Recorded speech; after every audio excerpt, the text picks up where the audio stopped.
शुभ प्रभात। आप सभी का स्वागत है इस ऑनलाइन क्लासेस में।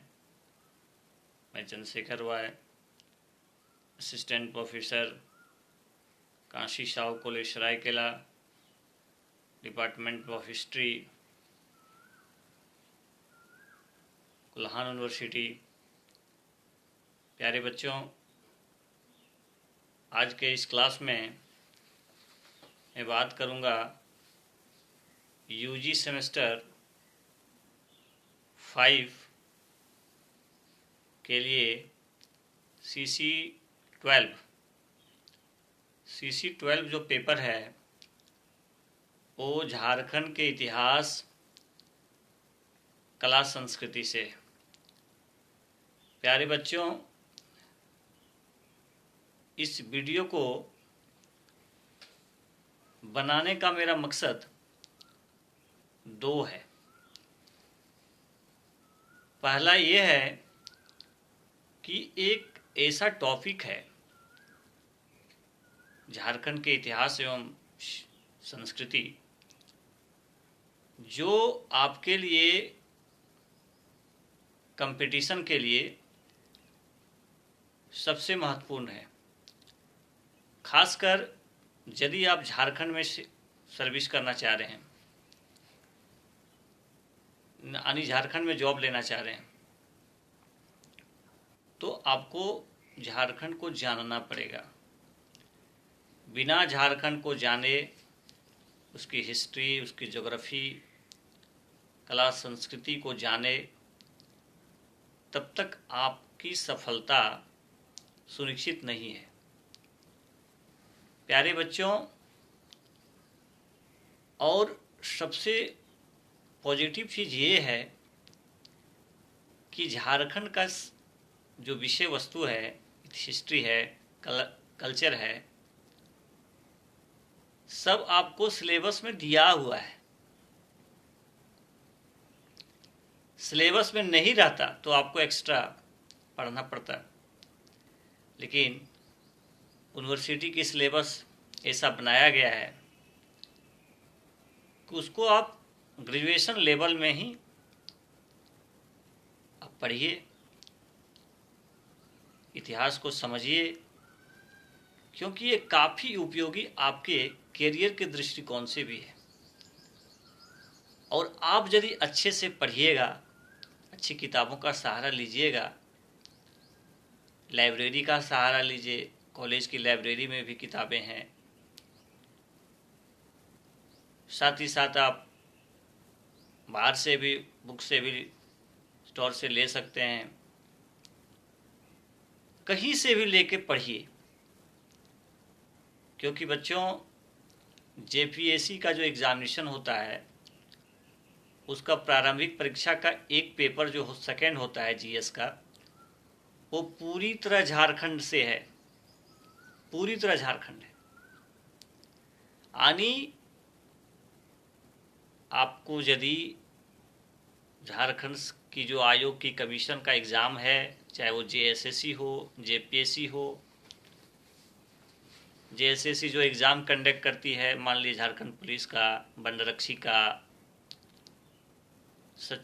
पंचायत सचिव का, और भी बहुत सर्विस सेवा, आपको झारखंड पीछे छोड़ने वाला नहीं है।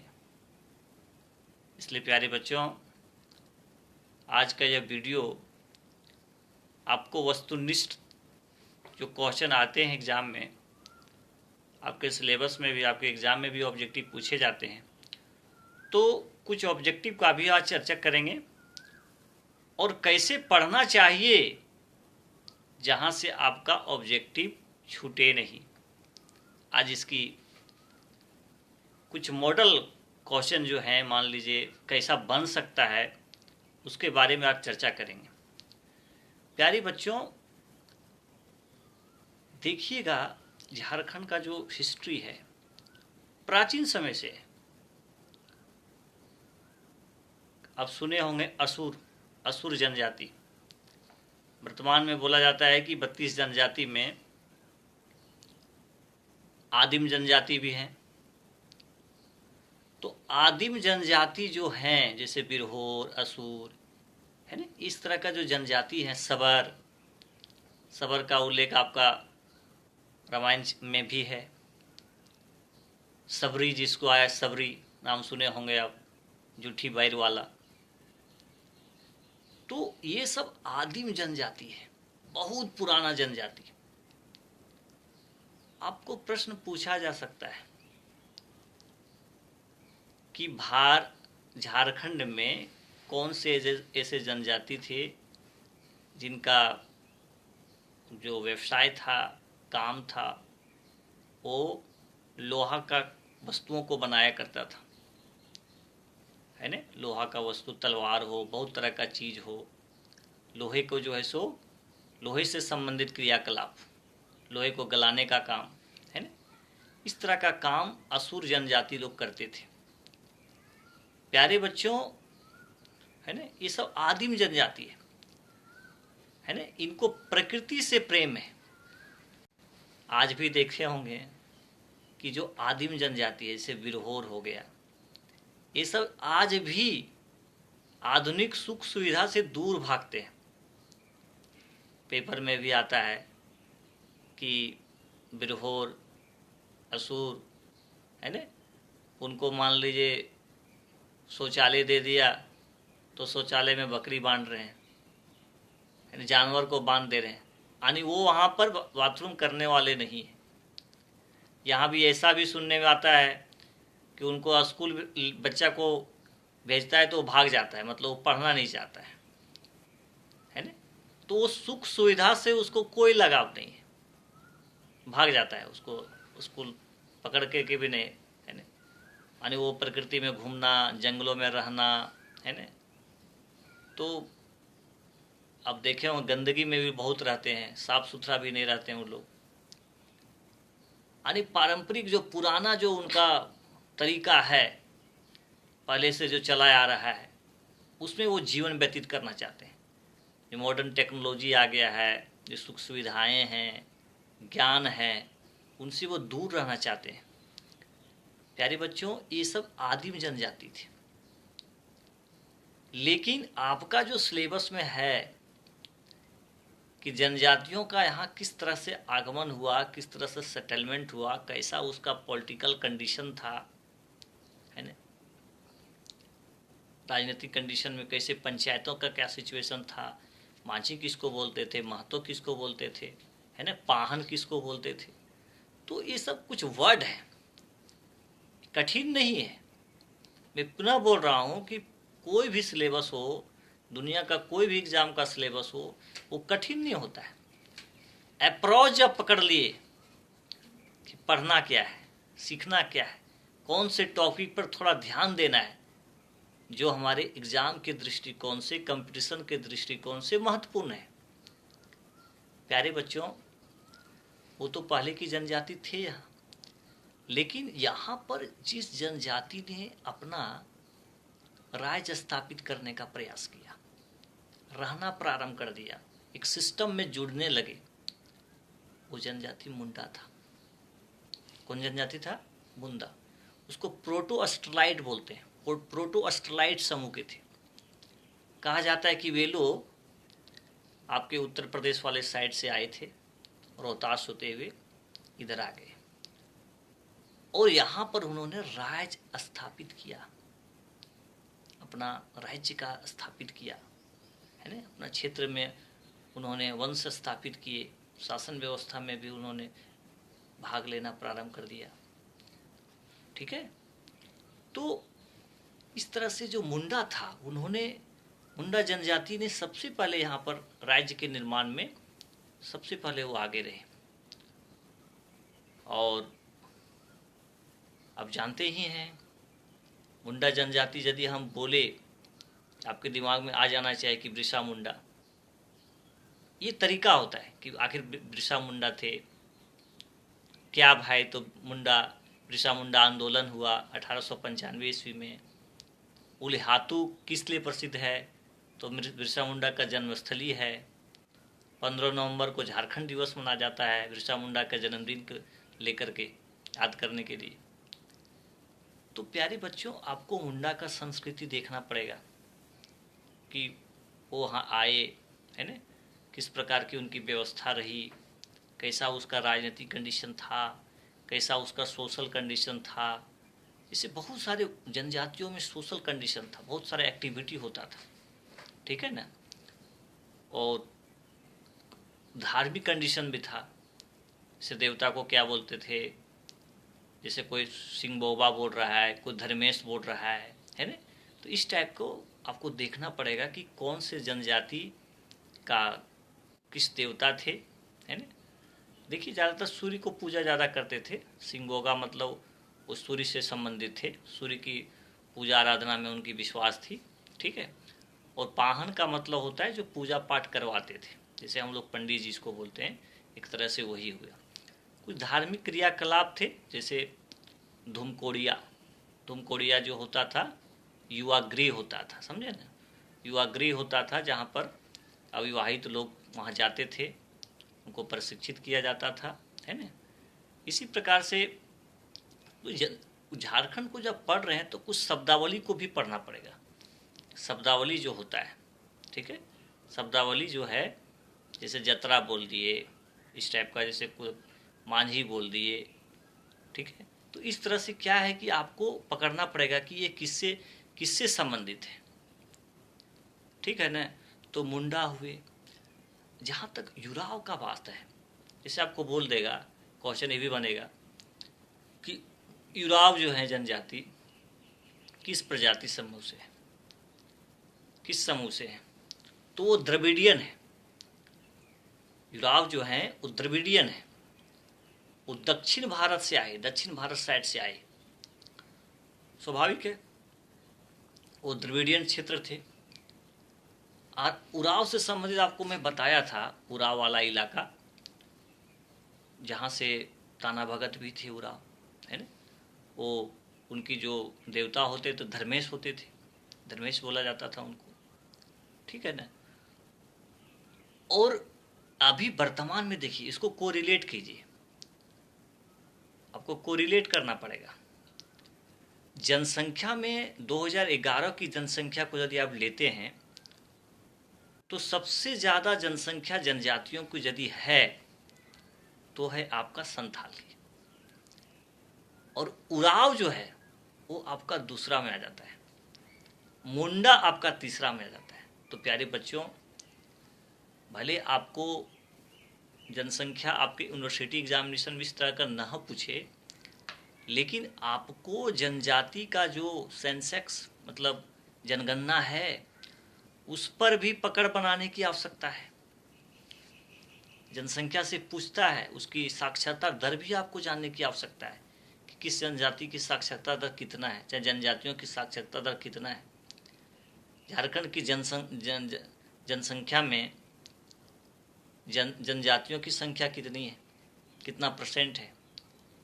बच्चों, यही तरीका है कि आप वहाँ उस टॉपिक पर ध्यान दें जहाँ से आपका प्रश्न बनने की संभावना कंपटीशन और एग्ज़ाम में, यूनिवर्सिटी वाली परीक्षा में महत्वपूर्ण है।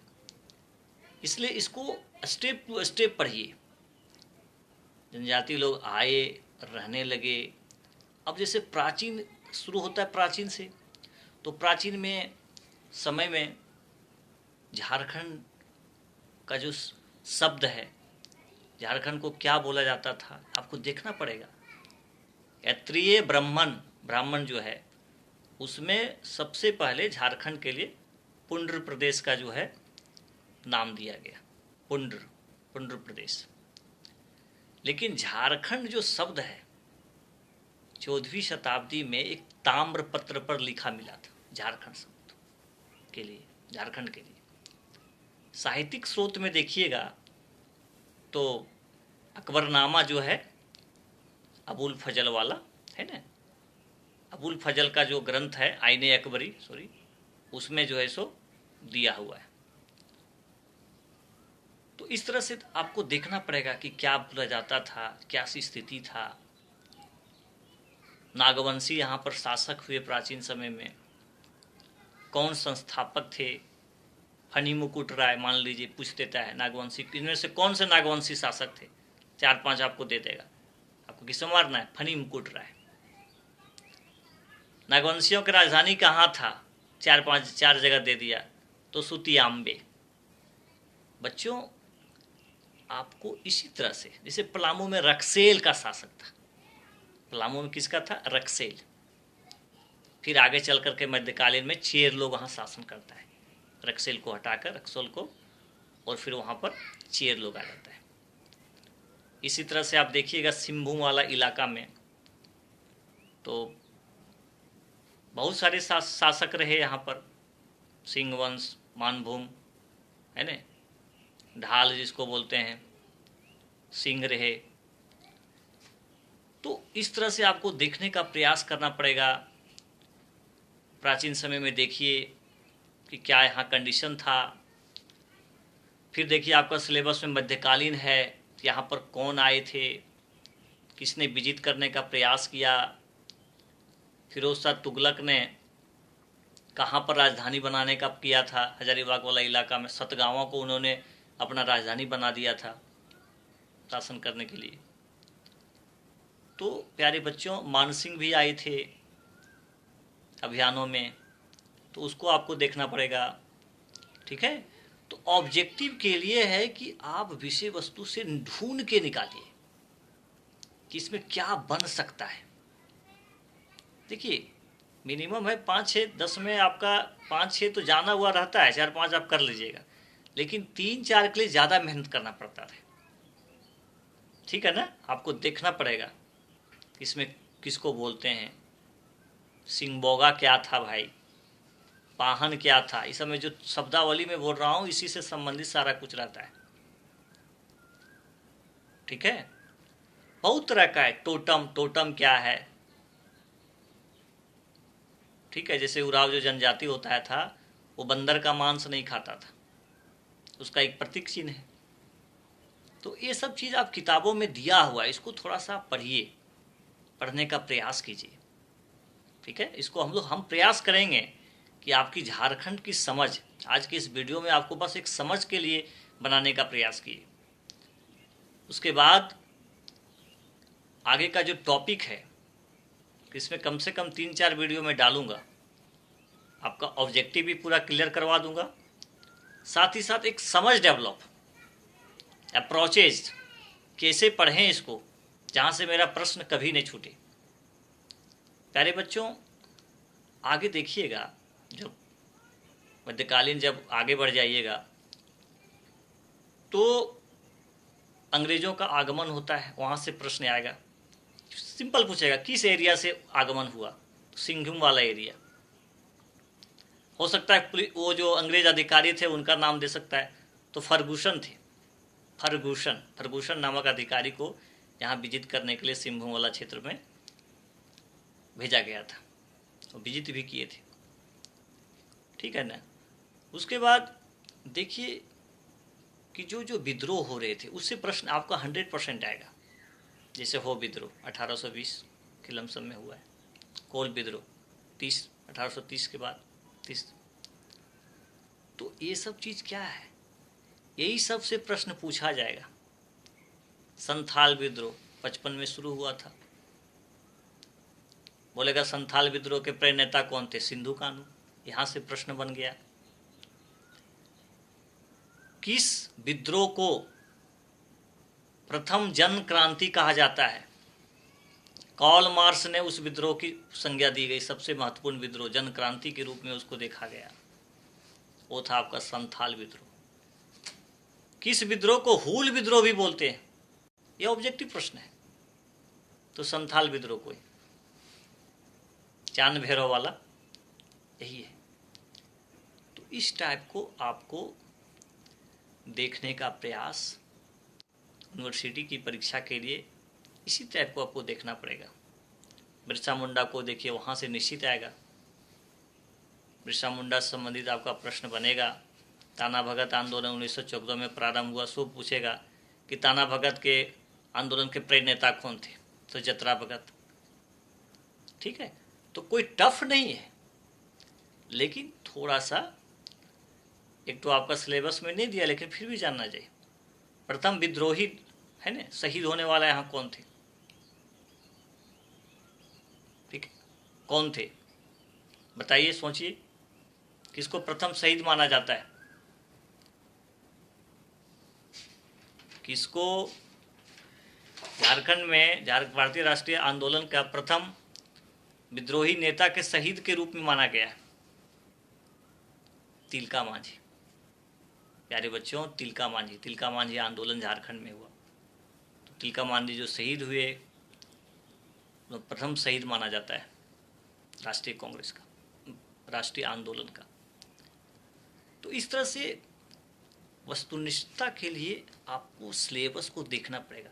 आपको पर्व त्यौहार से भी पूछा जा सकता है कि सरायकेला में कौन सी कला है ना, कौन सा पर्व, टूसू पर्व क्या है, छऊ नृत्य है ना फेमस सरायकेला का, पूछा जा सकता है कि कौन सा कला बहुत ज़्यादा प्रसिद्ध है, छऊ नृत्य सरायकेला क्षेत्र का।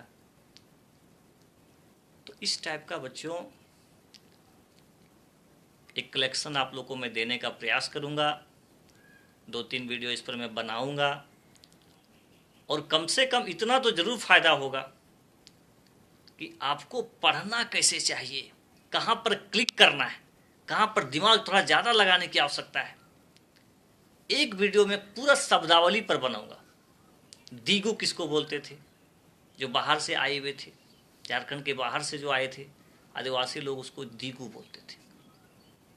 ठीक है, तो इस तरह से पौन क्या होता था, ये सब मैं बताऊंगा आपको। तो शब्दावली पर भी एक वीडियो बनाएंगे। यहाँ पर जो शब्दावली था, मारांग गुरु, इसको किसको बोलते थे, है ना? तो कहने का मतलब यह है कि जब आप शब्दावली को पूरा पकड़ लीजिएगा तो हिस्ट्री को आप पकड़ लीजिएगा। जोड़ के देखिए कहाँ कहाँ से इंटीग्रेट हो रहा है, कौन सी घटनाएं किससे जुड़ी हुई है, क्या क्या उस समय हो रहा था, उसको देख के, उसको जोड़ के आप हिस्ट्री को चलिएगा। हिस्ट्री आपको बहुत आसान मालूम पड़ेगा बच्चों, बहुत ही आसान मालूम पड़ेगा। आपको लगेगा कि भाई ये तो बहुत इजी है, मुझे तो समझ में आ गया, मैं तो इसको बहुत टफ समझ रहा था। झारखंड से संबंधित मेरा जो है सो ट्राइबल रिवॉल्ट एक वीडियो गया है, उसको मैं अपलोड किया हूँ। ताना भगत मूवमेंट पर मैं किया हूँ, ठीक है। और उसके बाद और इसमें हम 3-4 वीडियो लॉन्ग में करेंगे। साथ ही साथ इस पेपर के लिए 2 वीडियो कम से कम ऑब्जेक्टिव के लिए करेंगे। उसके बाद आपको कहीं से देखने की आवश्यकता नहीं है। किताब रखिए, कोई बुक रखिए, उससे रिवीजन कीजिए। प्यारे बच्चों, मुझे आशा है कि आज आप इस वीडियो को सुन करके कम से कम अपने आप को कूल महसूस करेंगे कि झारखंड का एक सिलेबस में कुछ नहीं है। बस उसको इंटरलिंक करना है, जोड़ना है, नियमित रूप से प्रैक्टिस करना है, क्योंकि अध्ययन एक प्रैक्टिस का चीज़ है। आप केवल एग्जामिनेशन के समय बस 15 दिन 10 दिन पढ़ के अपना बेड़ा पार लगाने का प्रयास कीजिएगा तो फिर दिक्कत है। यदि कुछ करना है, जीवन में कुछ अच्छा करना है, नॉलेज गेन करना है बच्चों, एक अच्छे प्लानिंग के तहत, अभ्यास के तहत आपको अध्ययन करने की आवश्यकता है। एक खिलाड़ी भी होता है, बड़ा से बड़ा क्रिकेटर को जो देखते हैं इतना रन बनाता है, वो रोज़ प्रैक्टिस करता है। तो अभ्यास से सब कुछ संभव है। अपने आप को कमज़ोर मत समझिए कि मुझसे नहीं होगा, मेरा माइंड कमज़ोर है, मुझे पढ़ने में मन नहीं लगता है। आप किसी भी चीज़ों को यदि आप बार बार अध्ययन कीजिएगा तो वही चीज़ जो आपको टफ लग रहा था आसान हो जाएगा। तो प्यारे बच्चों, आप सभी को परीक्षा की तैयारी के लिए ढेर सारी शुभकामना। आप अच्छा से पढ़िए, मन ला के पढ़िए, अपने स्वास्थ्य पर ध्यान दीजिए। मैं पुनः इससे संबंधित नेक्स्ट डे मैं वीडियो बनाने का प्रयास करूंगा ताकि आपको और ज़्यादा नई से नई जानकारी देने का मैं प्रयास करूं। आज के लिए बस इतना। आप सभी को बहुत बहुत धन्यवाद।